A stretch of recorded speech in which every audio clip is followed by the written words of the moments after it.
Bonjour à tous. Nous sommes aujourd'hui dans les gorges du Verdon, entre les Alpes-Maritimes et le Var. Je suis sur le pont de l'Artuby qui a été construit en 1938 et qui culmine à plus de 180 mètres au-dessus des gorges. Je vous retrouve tôt ce matin pour vous parler du setup run and gun. La sémantique du terme run and gun tient de son origine anglaise de courir et tirer, et par extension courir en filmant pour produire des images non stabilisées. Pourtant aujourd'hui, il a pris aussi un autre sens. Alors, nous parlons de quoi en désignant le setup run and gun? C'est ce que je vous propose de découvrir aujourd'hui.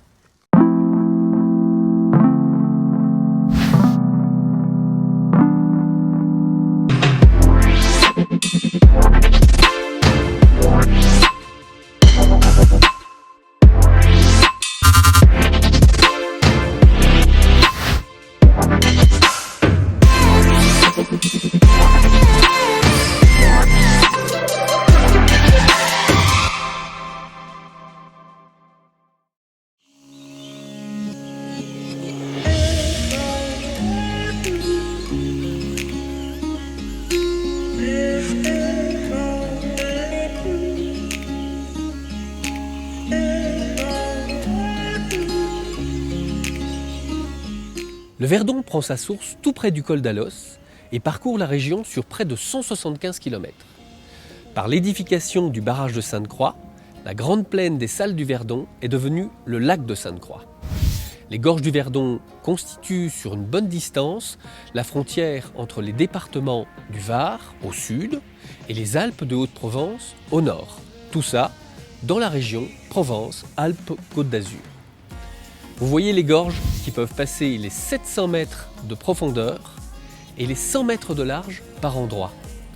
Elles sont réputées d'ailleurs pour former les plus belles gorges d'Europe. Et je vous avouerai que j'ai autant de plaisir à vous montrer ce lieu magnifique que de vous présenter ce setup vidéo de terrain.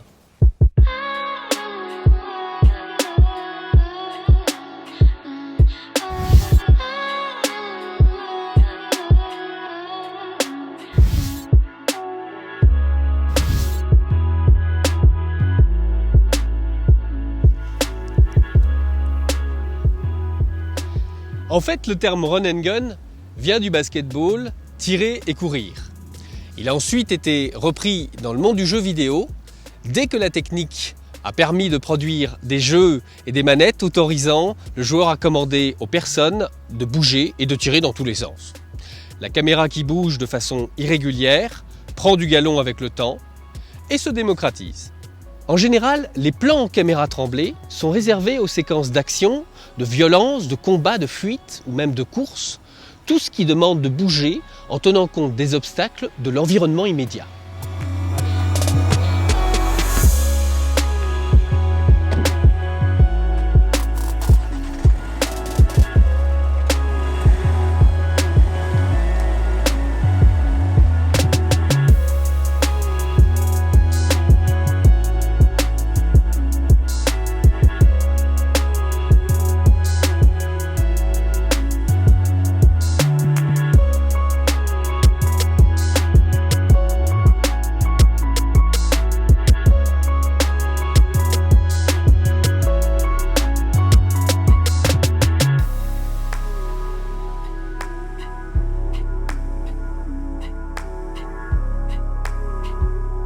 Magnifique.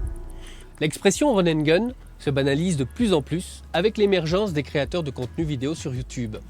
Le terme anglais désigne le fait d'avoir des outils de captation vidéo légers, fluides et rapides à mettre en œuvre.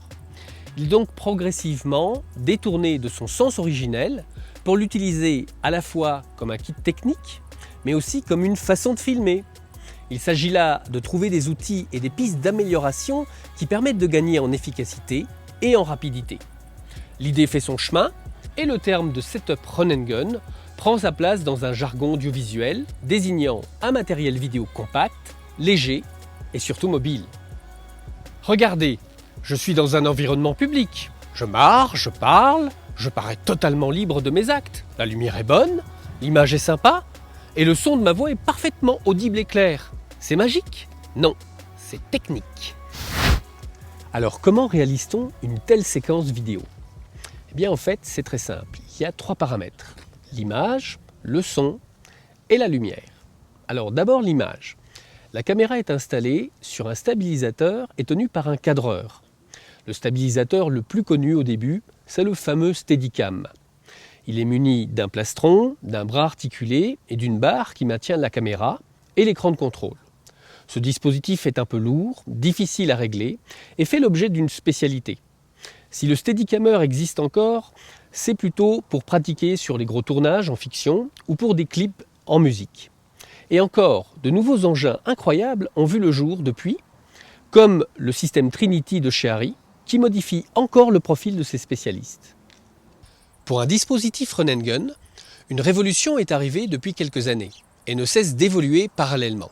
Je parle bien entendu du stabilisateur de type gimbal. Il y a quelques marques sur le marché et chacun y trouvera son compte. En ce qui nous concerne, nous avons misé sur la marque japonaise DJI en se munissant d'un Ronin S et de son petit frère le Ronin SC. Ce sont des stabilisateurs géostables 3 axes contenant plusieurs moteurs qui sont modulables en fonction des conditions de tournage et qui sont extrêmement efficaces pour stabiliser des plans vidéo. Ils ont plusieurs atouts, comme la facilité de réglage, de mise en place ou de rangement dans un sac à dos, mais aussi ils sont extrêmement légers. Bref, ils sont parfaits pour du run and gun.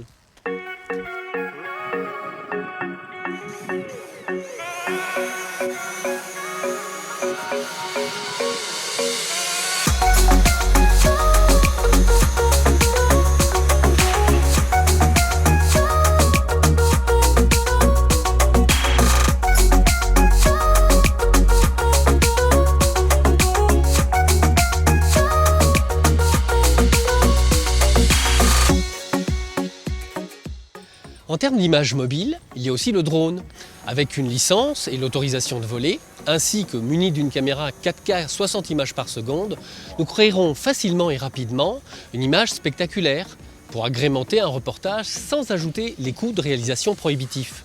C'est un engin incontournable aujourd'hui sur un tournage de terrain. Bon, je ne vous parle pas aussi du pied sous sa forme de trépied. Ici, il est juste indispensable pour un vidéaste. Mais dans certaines situations, même le monopode est juste excellent aussi et permet aux vidéastes de se stabiliser rapidement en passant entre les gens dans une foule pour faire des séquences hyper rapidement. C'est le premier système de stabilisation qui existe, un standard pour tout vidéaste qui se respecte. Il est en aluminium ou plus léger en carbone avec un peu plus de moyens financiers. Quoi qu'il arrive, de toute façon, on ne peut pas s'en passer.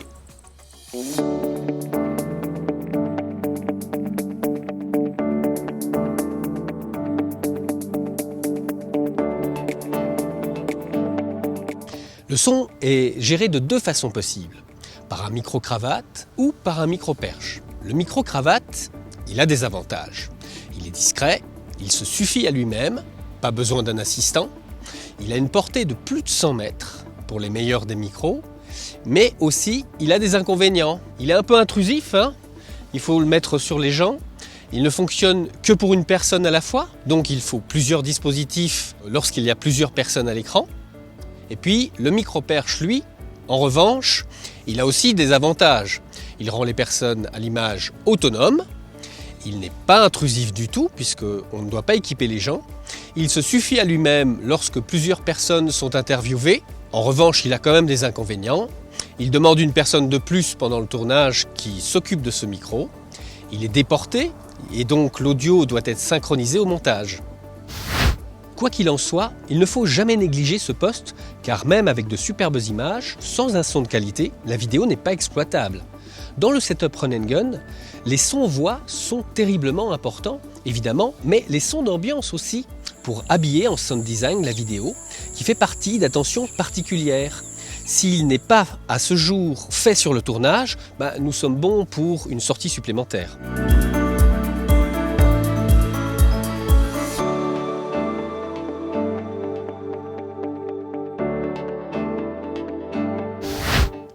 Le troisième point, c'est évidemment la lumière, qui est réglée en fonction de l'environnement.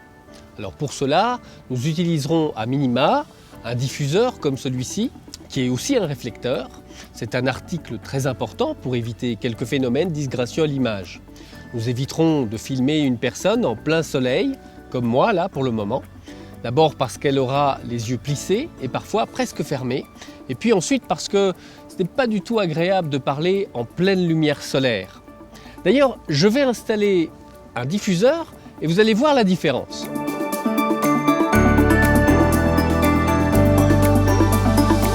Vous voyez la différence?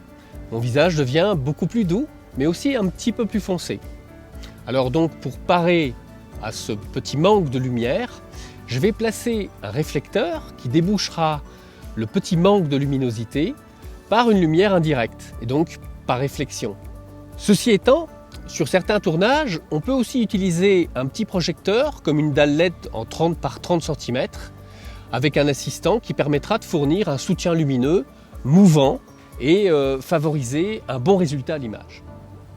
Il est même parfois nécessaire de cumuler les dispositifs et donc les assistants lorsqu'un sujet passe d'un endroit éclairé à un endroit plus sombre. C'est les joies du run and gun. Et d'ailleurs, vous voyez que ce n'est pas forcément peu onéreux car elle demande beaucoup de personnel. Ok, allez, ça tourne. Si je compte une maquilleuse coiffeuse, un assistant pour un projecteur, un diffuseur, réflecteur, un perchiste pour un micro, en plus du cadreur, nous ne serons pas moins de 6 ou 7 personnes autour de vous. Mais bon, il faut ce qu'il faut pour avoir une belle image de qualité.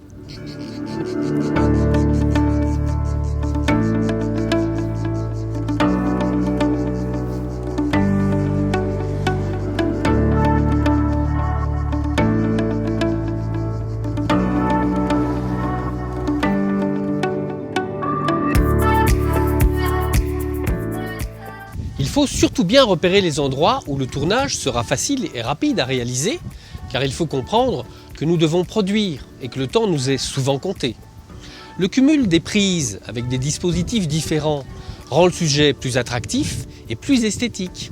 Ainsi, parler en marchant, assis sur un banc ou dans un bus, en images plus statiques, en partie aussi avec un drone, permet de dynamiser la vidéo et de la rendre plus soutenue pour garder l'attention du téléspectateur. Après, c'est aussi une question de montage vidéo. Mais ça, c'est un autre sujet.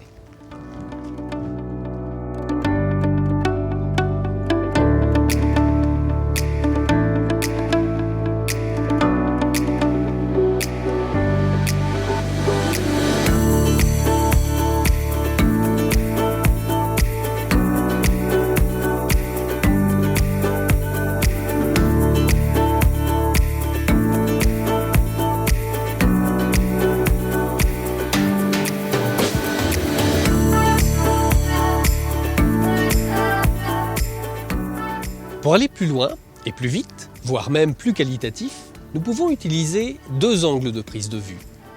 Avoir plusieurs angles pour la même scène permet par exemple de voir la personne présenter un objet, mais aussi de focaliser sur l'objet en question. Pas besoin de cumuler les prises pour faire les bons raccords au montage.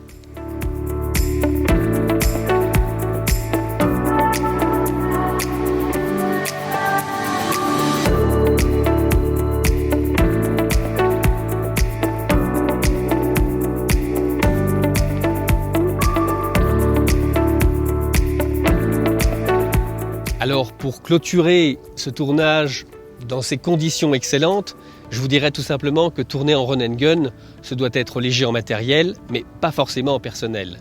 Le résultat est bien au rendez-vous, avec du savoir-faire, de la technique et un bon montage vidéo. J'espère vous avoir intéressé. Si vous n'avez pas encore vu la vidéo du setup interview, je vous invite à la regarder au plus vite en cliquant ici au-dessus. Vous trouverez mes coordonnées dans la description en dessous de cette vidéo, si vous êtes sur la chaîne, sinon dans la rubrique contact de mon site internet fgprod.fr. En attendant, je vous dis à bientôt pour vous faire découvrir un autre dispositif audiovisuel.